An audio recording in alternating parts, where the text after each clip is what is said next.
ప్రభావతి వల్ల ప్రాణాపాయ స్థితిలో ఉన్న మీనా రోహిణి చెంప పగలగొట్టిన సత్యం. అసలు ఇదంతా ఎలా జరిగిందనేది వీడియోని స్కిప్ చేయకుండా చివరి వరకు చూడండి. గుడి నిండా గుడి గంటలు అప్కమింగ్ ఎపిసోడ్స్ లో ఏం జరగబోతుందో ముందుగా తెలుసుకోవాలి అనుకుంటే వీడియోని లైక్ చేసి ఛానల్ని సబ్స్క్రైబ్ చేసుకుని పక్కనే ఉన్న బెల్ సింబల్లో ఆల్ పై క్లిక్ చేయండి. ఇలా చేయడం వల్ల మేము పెట్టే ప్రతి వీడియో నోటిఫికేషన్ రూపంలో ముందుగా చూడగలుగుతారు. మొత్తం ఇది చూసుకున్నట్లయితే రోహిణి దినేష్ని తీసుకొస్తేనే గానీ వీడియో ఇవ్వనని గుణ దగ్గరికి వెళ్ళి కూర్చునేసరికి దినేష్ని కాస్త తీసుకొచ్చేస్తారు. ఒక డార్క్ రూమ్ లో బంధించేసి దినేష్ని ఇంకా బంధించేశాను, నీకు ఎలాంటి అడ్డు అదుపు ఉండదు, ఇంకా నువ్వు హ్యాపీగా ఉండొచ్చు అనగానే అప్పుడు విద్య అయితే వీడియోని పంపిస్తుంది. వచ్చిందిరా ఈ వీడియో చాలు అని చెప్పాను కానీ ఇంకెందుకు ఆలస్యం అన్నయ్య, పంపించేసే పోస్ట్ చేసేసే అనగాని ఎలా కాదురా, దీన్ని పోస్ట్ చేయాలంటే నా ఫేస్ కనిపించకూడదు, నా ఫేస్ కనబడితే చాలా పెద్ద ప్రాబ్లం అవుతుంది అని చెప్పి వెంటనే ఇంకా ఏం చేస్తాడంటే ఆ వీడియోని వేరే వాడికి పంపిస్తాడు. వేరే వాడికి పంపించి అందులో నా ఫేస్ ఉండకూడదురా, నా ఫేస్ ప్లేస్లో మరొకటి ఫేస్ అయినా పెట్టు, లేదంటే నా ఫేస్ కనిపించకుండానైనా చెయ్యి అంటూ చెప్పేసేసరికి సరే అన్న అంటూ వాడు చేసి ఒక 10 minutesలో మళ్ళీ వెంటనే వీడియో పంపించేసరికి అసలు నువ్వని అర్థం కావట్లేదన్నా, పోస్ట్ చేసేయన్నా, ఆ శివగాడికి బుద్ధి రావాలి అని చెప్పి పక్కనున్న రౌడీలు చెప్పడంతో ఆ పోస్ట్ని అయితే సోషల్ మీడియాలోకి వదిలేస్తాడు.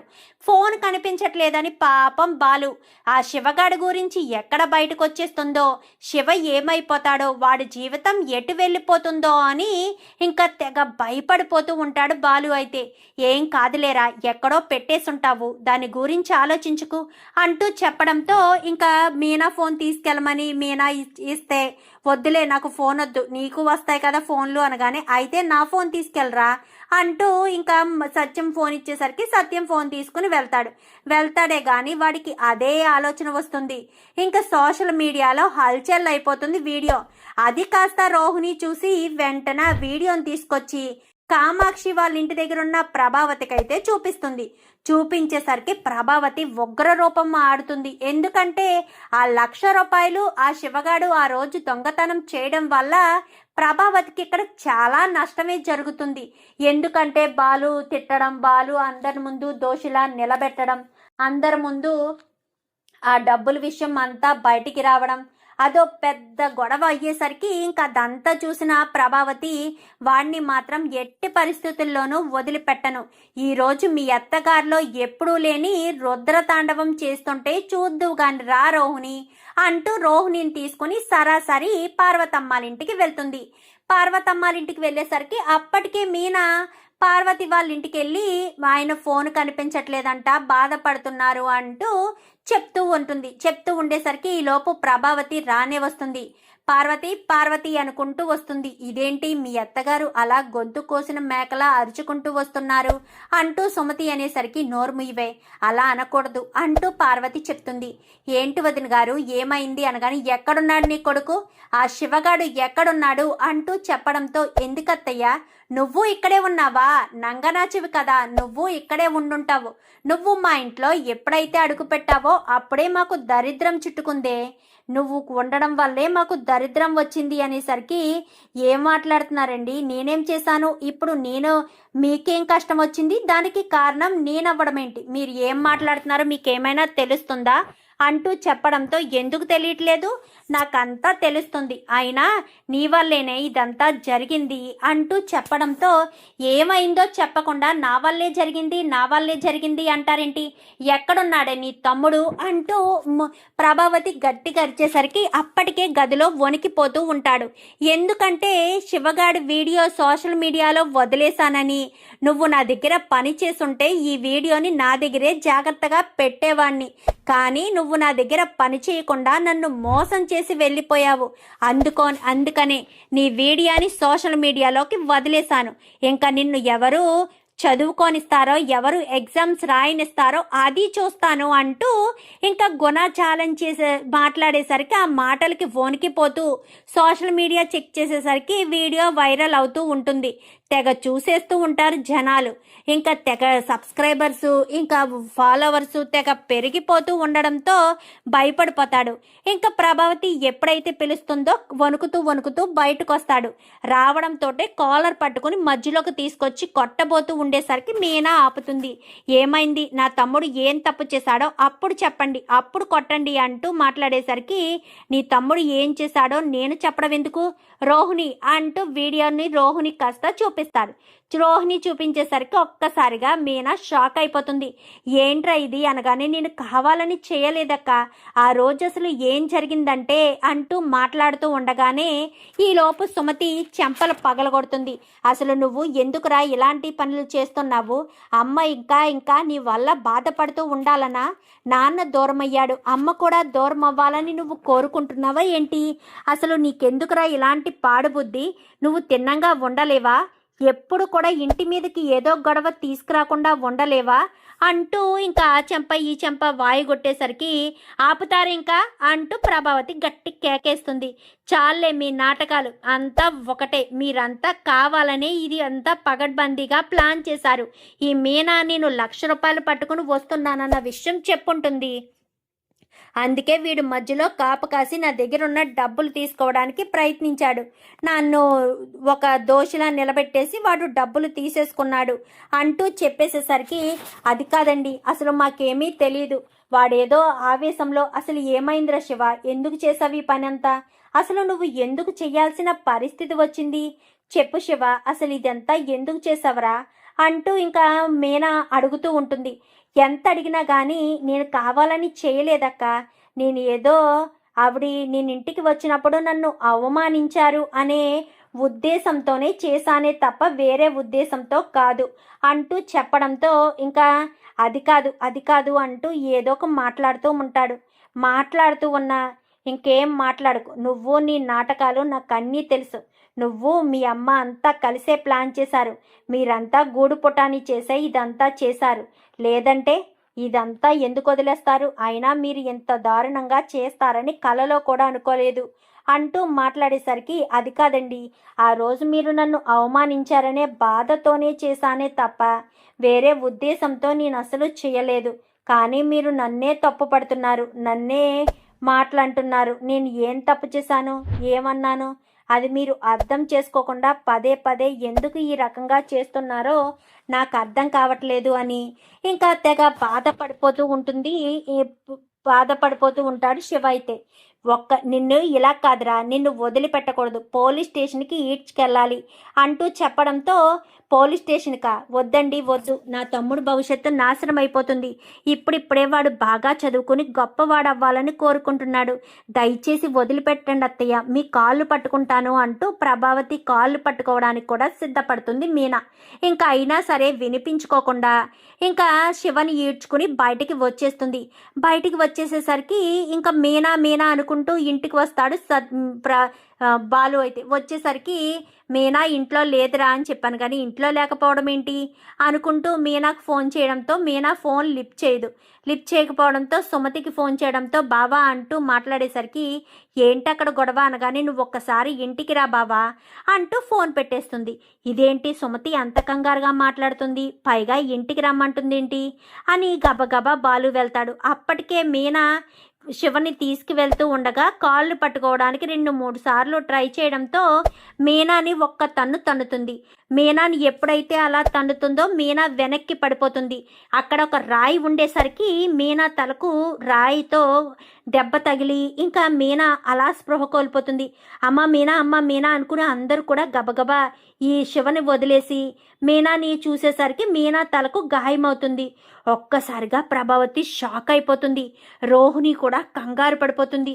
ఇప్పుడు ఈ మీనాకు ఏమైంది, మీనాకు ఏదైనా అయితే బాలు అస్సలు వదిలిపెట్టడు అని ప్రభావతి ఇటు రోహిణి ఇద్దరు కంగారు పడుతూ ఉండగానే అప్పుడే బాలు అయితే వస్తాడు. బాలు వచ్చేసరికి ఏమైంది అక్కడ అని పరుగును వచ్చేసరికి రక్తపు మడుగులో మీనా పడి ఉండడం చూసి మీనా ఏమైంది అనేసరికి మీ అమ్మగారే తోసేశారు బాబు అని చెప్పాను. కానీ నేనేమీ కావాలని తోయలేదు, అది నా కాళ్ళు పట్టుకోబోతే అనగానే ఇంకా చాలు అంటూ ఇంకా గబగబా మీనాని తన 2 చేతులతో ఎత్తుకుని కారులో కూర్చోబెట్టుకోవడంతో వెనకాలే శివ వచ్చి ముందు కూర్చుంటాడు. వీళ్ళ ముగ్గురు కూడా బయలుదేరి హాస్పిటల్కి వెళ్తాడు.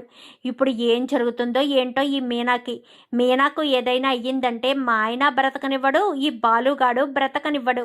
ఇద్దరిని కటకటాలు పాలు చేయడానికి కూడా వెనకాడడు. అంత ప్రేమ వాడి భార్య అంటే వాడికి. నిన్ను వదిలేస్తాడనుకుంటున్నావా? ఎట్టి పరిస్థితుల్లోనూ వదిలిపెట్టడు అంటూ చెప్పడంతో ఇంకా మీనాకైతే తలకు చాలా పెద్ద గాయమవుతుంది. హాస్పిటల్కి తీసుకొచ్చేసేసరికి ట్రీట్మెంట్ చేస్తున్న డాక్టర్ గారు ఇంకా వేరే పేషెంట్ని చూడడంతో మీనా దగ్గరికి కొంచెం ఆలస్యంగా వస్తారు. అప్పటికే మీనాకు చాలా బ్లడ్ లాస్ అవుతుంది. చాలా బ్లడ్ లాస్ అయ్యేసరికి మీనా అంటూ బాలు తెగ హడావిడి హైరాణ పడుతూ ఉండగానే ఈలోపు డాక్టర్ కాస్త దగ్గరికి వచ్చి ఏం జరిగింది అనగానే అది చిన్న గొడవలో వెనక్కి పడిపోయింది అని చెప్పనేసరికి చాలా పెద్ద గాయమైంది, చాలా రక్తం పోయింది అని నర్స్ అని చెప్పి మీరు బయట వెయిట్ చేయండి అని బయటికి పంపించేస్తుంది బాలుని. బాలు ఏడుస్తూనే బయటికి వస్తాడు. ఏం కాదులే బాబా అనగానే ఏం కాకపోవడం ఏంటి, అంత రక్తం పోతేను అసలు ఏం జరిగింది ఇదంతా అనగానే మీ వదిన వీడియో ఏదో చూపించింది, ఆ వీడియో వల్లే ఇదంతా జరిగినట్టుంది. శివ దొంగతనం చేసిన వీడియోని సోషల్ మీడియాలో ఎవరో వదిలేశారంట. ఆ వీడియోని తీసుకొచ్చి మీ అమ్మగారికి చూపిస్తే మీ అమ్మగారు చాలా కోపంతో శివను బెదిరించడానికి, శివను బాధ పెట్టడానికి, మాటలు అనడానికి ఇంటికి వచ్చారు. అప్పుడే ఇదంతా గొడవ జరిగింది బావా అని చెప్పనేసరికి ఇంకా వెంటనే బాలు సత్యానికి ఫోన్ చేద్దామంటే సత్యం ఫోను ఇంట్లోనే ఉంటుంది, బాలు దగ్గరే ఉండిపోతుంది. ఇంకా వెంటనే రవికి ఫోన్ చేస్తాడు. ఫోన్ చేసేసరికి ఏంటన్నయ్య అనగానే ఇలాంటి పరిస్థితి అనేసరికి ఇప్పుడు ఎక్కడున్నావు నువ్వు అనగానే నేను ఇక్కడ ఉన్నాను, నాన్న ఇంటి దగ్గర ఉన్నారు అని చెప్పనేసరికి గబగబా వెళ్ళి సత్యానికి విషయం చెప్తాడు. ఏమంటున్నావురా రవి అనగానే అవును నాన్న, మీనా వదినికి ఇలా జరిగిందంట, అమ్మ వల్లే ఇలా జరిగిందంట, అన్నయ్య చాలా బాధపడుతున్నాడు, హాస్పిటల్లో ఉన్నాడు, కంగారు పడిపోతున్నాడు అంటూ చెప్పడంతో పద వెళ్దామని ఇంకా సత్యం ఇటు రవి ఇద్దరు కూడా హాస్పిటల్ దగ్గరికి వస్తారు. నాన్న అంటూ సత్యాన్ని పట్టుకుని తెగ ఏడుస్తూ ఉంటాడు బాలు. అయితే ఏడుస్తూ ఉండేసరికి ఏమైందిరా, ఏం జరిగింది అనగానే అదంతా అని చెప్పి సుమతి మొత్తం విషయం చెప్తుంది. వీడియో ఎవరు చూపించారు అనగానే రోహిణి చూపించింది అనుకుంటా మామయ్య. రోహిణిని వెంట పెట్టుకునే అత్తయ్య గారు వచ్చారు. ఇక్కడికి వచ్చిన తర్వాత కూడా రోహిణి ఫోన్లోనే ఆ వీడియోని చూపించారు అంటూ చెప్పేసేసరికి అంటే కావాలని ఇదంతా చేశారన్నమాట.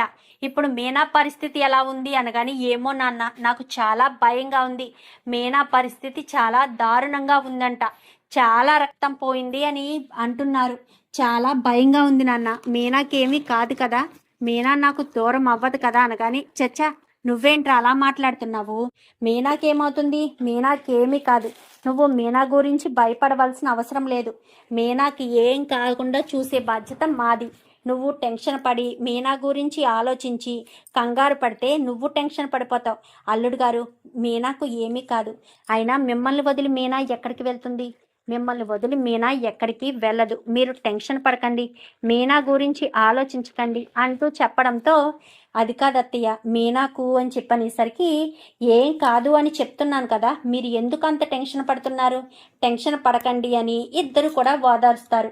ఓదార్చేసరికి బాలు అలా కూర్చున్నవాడు కాస్త ఎంతో బాధపడుతూ ఉంటాడు. మీనాకు ఇలా జరగడం నా వల్లే జరిగింది, ఎందుకు మీనాకు ఇలాంటి పరిస్థితి వచ్చింది, అసలు ఎందుకు ఇదంతా జరిగింది అని ఇంకా ఎంతగానో బాధపడుతూ అసలు నేను ఆ ఫోన్లోంచి ఆ వీడియో తీసేస్తే సరిపోయేది, నేను తీయకుండా ఉంచేశాను, తీయకుండా ఉంచేయడం వల్లే ఎంత పెద్ద సమస్య వచ్చింది అని ఎంతగానో బాధపడుతూ ఏడుస్తూ ఉంటాడు. ఏమైందిరా బాలు, ఏం కాదు, నిన్ను వదిలి మీనా ఎక్కడికి వెళ్ళదు, అయినా మీనా నిన్ను వదిలి వెళ్ళిపోతుందని అలా ఎలా అనుకుంటావు, ఎక్కడికి వెళ్ళదు అని చెప్తున్నాను కదా, మీనా నిన్ను వదిలి ఎక్కడికి వెళ్ళే సమస్య లేదు, మీనా గురించి నువ్వేమీ బాధపడకు అంటూ ఇంకా సత్యం చెప్తూ ఉంటాడు. ఈలోపు డాక్టర్ వచ్చి తనకు చాలా రక్తం పోయింది కానీ తను ఇప్పుడు స్పృహలో లేదు, డేంజర్ అయితే ఏమీ లేదు, ఒక గంట తర్వాత స్పృహలోకి వస్తుంది అనగానే, బాధపడకరా, మీనాకు ఏమీ గండం లేదు అని చెప్పారు కదా, ఏడవద్దు. మీనా ఎవరికి ఏ పాపము ఏ నేరము చెయ్యదు కదా నాన్న. అందరూ బాగుండాలని కోరుకునే మనిషి. అలాంటి మీనాకు ఎలాంటి కష్టాలు రావడం ఏంటి నాన్న? ఎలాంటి కష్టాలు వస్తే పాపం మీనా ఎలా తట్టుకోగలదు అంటూ మాట్లాడేసరికి, మరి ఏం చేయమంటావురా? ఏం చేయగలం చెప్పు? ఏమీ చేయలేని పరిస్థితిలో ఉన్నాం మనం. మీనా గురించి నువ్వు బాధపడడం, ఇలాంటి పరిస్థితి ఇలాగన్నీ చేయడంతో నువ్వు టెన్షన్ పడి మీనా కూడా టెన్షన్ పడుతుంది. నువ్వు కంగారు పడకు అంటూ చెప్పడంతో ఇంకా ఏం మాట్లాడలేక బాలు ఎంతగానో వేదన చెందుతూ ఉంటాడు. ఎందుకంటే మీనా అంటే బాలుకి చాలా ఇష్టం. మీనాకు చిన్న ప్రమాదం జరిగినా బాలు తట్టుకోలేడు. మరి అలాంటి పరిస్థితిలో మీనాకు ఇంత పెద్ద గాయమైంది అన్న తర్వాత బాలు ఎలా తట్టుకోగలుగుతాడు? తట్టుకోలేడు కదా. ఇంకందుకే మీనా గురించి ఆలోచిస్తూ బాలు చాలా బాధపడిపోతాడు. నా మీనాకు ఏమీ కాకూడదు, నా మీనా ఎప్పుడూ సంతోషంగా ఉండాలి అని అక్కడే కూర్చునుంటాడు.